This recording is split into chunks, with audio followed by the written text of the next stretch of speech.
Mondami was at a rally and he came out and said that the AIPAC, again, the American Israeli Public Affairs Committee, was a monster. And then he was asked about that and he said, well, I was talking about all super He's PACs when such I a said that. liar. I Yes, hate he to use is that such a word, but liar.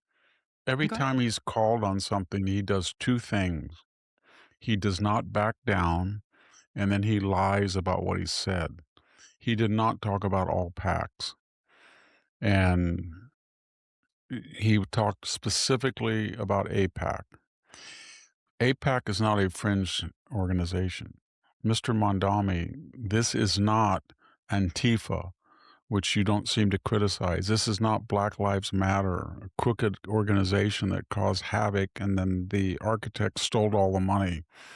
And then they did lasting damage to the United States by taking over intersections or demanding the abolishment of the You don't ever criticize them. You criticize no other PACs.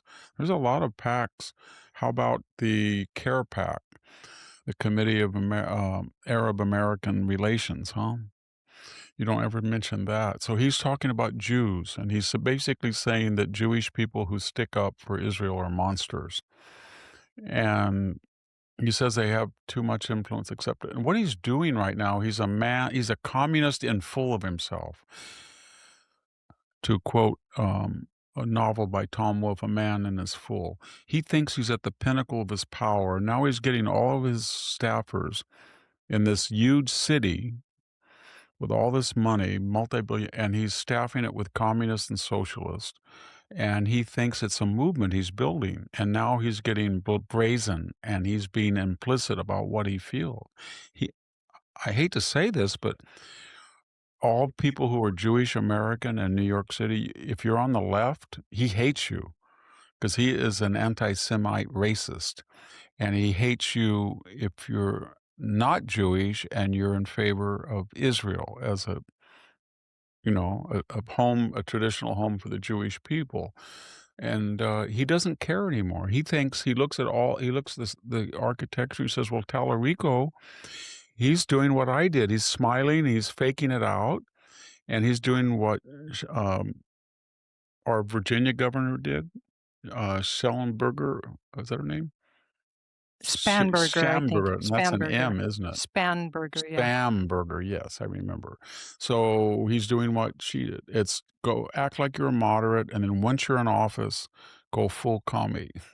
Plattner, he's kind of befuddled, but he's got a very mean streak on it. Every time anybody asks him a question, he starts grimacing and angry like he'd like to strangle the person. But um, Mondami looks at the Squad and Omar and AOC, and he thinks it's his moment that we're going to go communist. Mondami, in a much more volatile period of immigration even than now in the 1900s to 1920s, Eugene Deb was a socialist, perhaps a communist. He ran for president 5 times.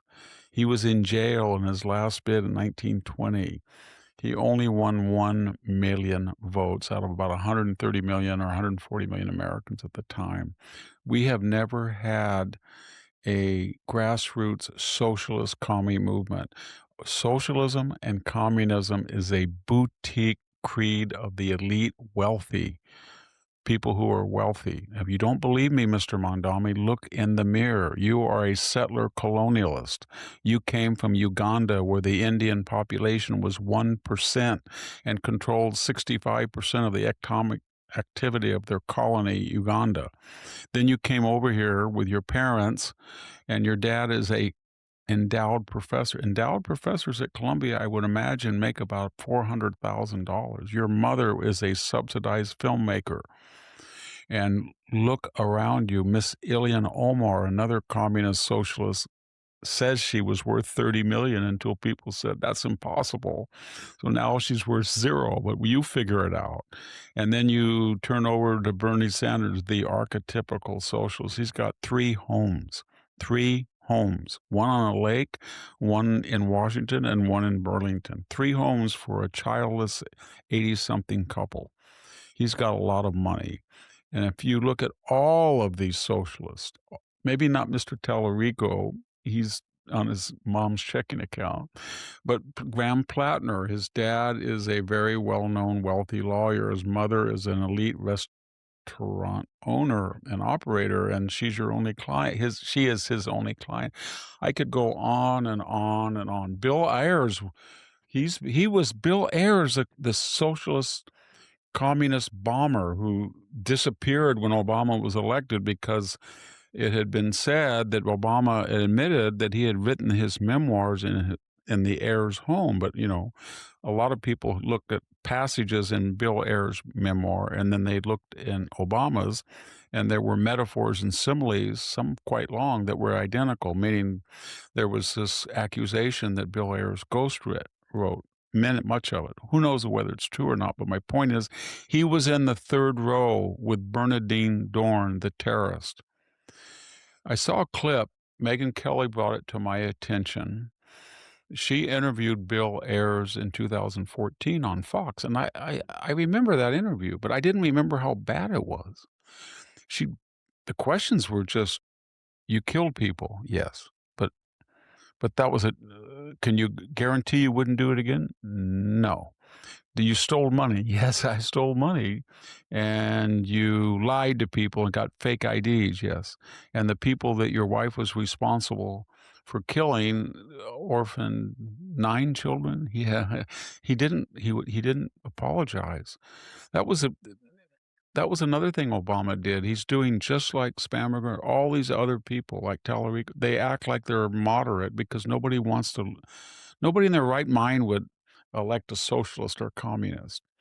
But Obama got elected because there is no red state, there is no blue state, which is just American state. Remember that 2004 convention address? That was such a lie. And now he's back to his he was like, I'm Barack Obama. I'm a socialist community organizer again because I got my 8 years and I'm a multimillionaire out of it. It's just, why can't a commie just say, I am a socialist communist? I don't know any socialist that's really not a communist. I'm a socialist communist. I'm proud of it. And I want to convince you to be a socialist communist. And all my friends are socialist communists, but they never do that. Can I ask you something? Because you're right on. There was a story, it's not really significant, but in the Daily Mail today of this billionaire and his wife who were out saying that they wanted communism for landlords and the global welfare state. And they were very young. And they had a And I big was home. looking Wasn't at it he, I going, think was he from India or something? Yes, I remember reading about them. Why doesn't he open his mansion up? Remember that scene in Dr. Zhivago when he comes back and the aristocratic house has about 10 people in it? Why don't they do that? I had a good no, friend. wait a second. The aristocratic house had about 20 people in it, and they were bossing around his father and or father-in-law and his wife and You stuff. know, one of my she was a very misunderstood person in this area, Carol Harris of Harris Farms. She was a wonderful person. I really liked her, and she was a staunch conservative and donated heavily, as did her husband John, to conservative causes, but she had a good sense of humor, so I was over there once at a reception, and she came up to me and said, "Victor, I'm just worried about this Obama character. He's a socialist." I shouldn't have done it, but I said, "Carol, Carol, Carol, now you look here, this beautiful palazzo you have on the Kings River, it must be, I don't know, 15,000 square feet." She looked kind of like a deer in the headlights, and she goes, "Why, what?" And I said, "Well, I'm from Selma. We got a lot of poor people. Now, if you'll let me intervene, that bedroom, that bedroom, that bedroom, we can put these Smiths and the Jones and everybody like Dr. Zhivago." And she said, "Oh my gosh, I remember Dr. Zhivago." And then she said, and then she started laughing because I was trying to be real serious. I really miss her. She was a wonderful person. Very eccentric, but in a good way. And